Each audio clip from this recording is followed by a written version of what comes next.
নমস্কার, খবর পাচ্ছি আমি মাহিপাল। স্বামী রূপন মোদকের পাশবিক নির্যাতনের শিকার হলেন স্ত্রী অনুরাধা মোদক।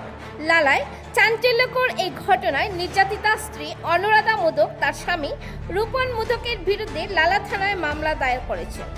এই উপলক্ষে আজ হাইলাকান্দি আদালতের গেটের সম্মুখে আয়োজিত এক সাংবাদিক সম্মেলনে নির্যাতিতা স্ত্রী অনুরাধা মোদক তার পুত্র রাজন মোদক এবং কন্যা আস্থা মোদককে সঙ্গে নিয়ে জানান যে গত 19 অক্টোবর ভোর সকাল আনুমানিক 6:30টায় তার স্বামী রূপন মোদক, যিনি পেশায় লালার এসপি রোডের একজন প্রতিষ্ঠিত ব্যবসায়ী, তিনি তার পুত্রকন্যার অনুপস্থিতিতে সামান্য একটি কথাকে কেন্দ্র করে তার উপর প্রচণ্ড মারধর সহ শারীরিক নির্যাতন চালায়।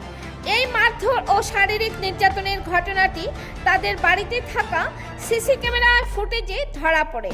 নির্যাতিতা স্ত্রী অনুরাধা মোদক প্রাণদণ্ডিত অবস্থায় জানান যে তার স্বামী অভিযুক্ত রূপন মোদক তাকে বেধড়ক মারধর করে, যার ফলে তার শরীরের বিভিন্ন জায়গায় ক্ষত সৃষ্টি হয়। নির্যাতিতা স্ত্রী অনুরাধা মোদকের পুত্র রাজন মোদক ও কন্যা আস্থা মোদক জানান যে পরে তারা এই বিষয়টি নিয়ে তাদের পিতা রূপন মোদককে অভিযুক্ত করে তাদের নির্যাতিতা মাতা অনুরাধা মোদক এ মর্মে লালা থানাতে 29 অক্টোবর একটি মামলা দায়ের করেন। তারা আরও জানান যে মামলা দায়ের করার দিনই রাত্রে লালা পুলিশ তাদের পিতা অভিযুক্ত রূপন মোদককে গ্রেপ্তার করে পরদিন আদালতে হাজির করার পর জেল হাজতে প্রেরণ করা হয়।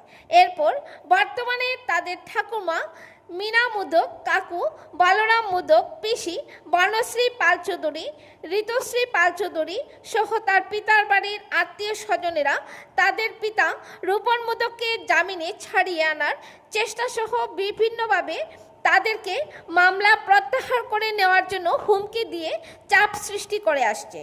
তারা আশঙ্কা করছেন যে তাদের পিতা অভিযুক্ত রূপন মোদক জামিনে ছাড়া পেলে তাদের মা অনুরাধা মোদক সহ তারা দুই ভাই বোনের উপর প্রাণঘাতী হামলা চালাতে পারে।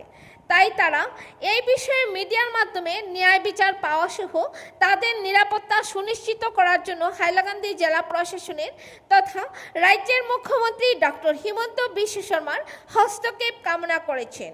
হাইলাকান্দি বিশেষ প্রতিনিধি সিপ্রিয়ান দাসের রিপোর্ট। ধন্যবাদ। অসুবিধাটা কি, আপনি কি কারণে কোনছেন, আপনার সমস্যাটা কি? নমস্কার, আমি অনুরাধা মোদক। আমি মহামান্য আদালতের কাছে এসেছি আমার ন্যায় বিচারের জন্য। কারণ বিগত 20 বছর থেকে আমার স্বামী আমাকে মেরে ফেলার, জুড়ে বলুন, রূপন মোদক আমাকে মেরে ফেলার জন্য অনেক রকম চেষ্টা করেছে।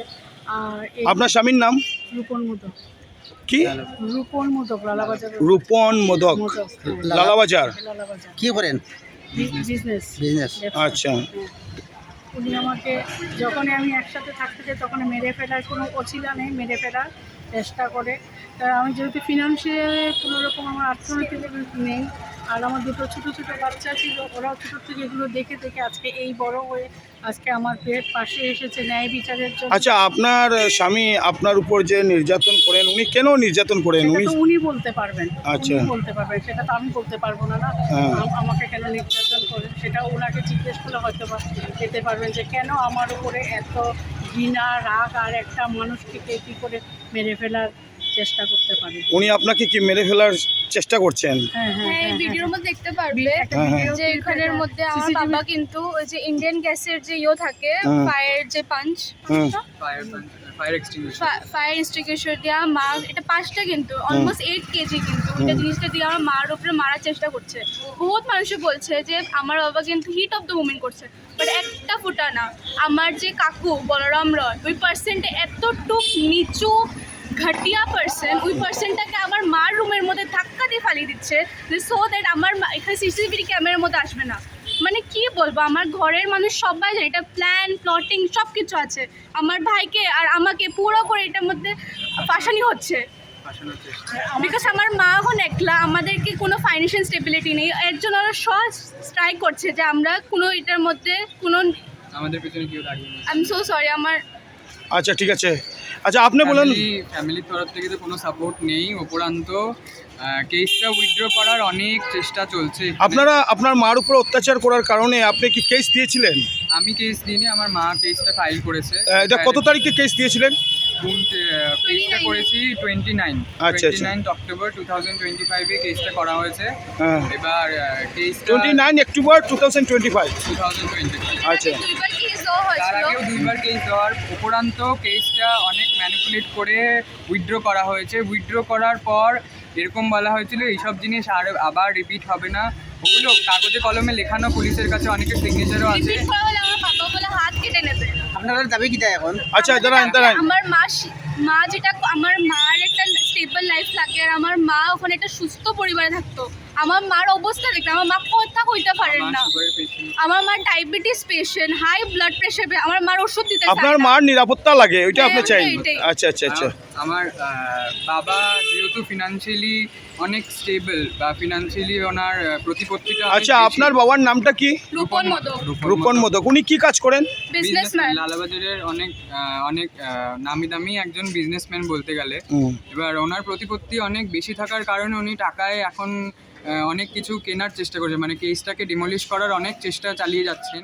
তারা হচ্ছে আমার ছেলের নামে, যেহেতু ছেলে আমার এর সাথে থাকে না, ছেলে থাকে দিল্লিতে।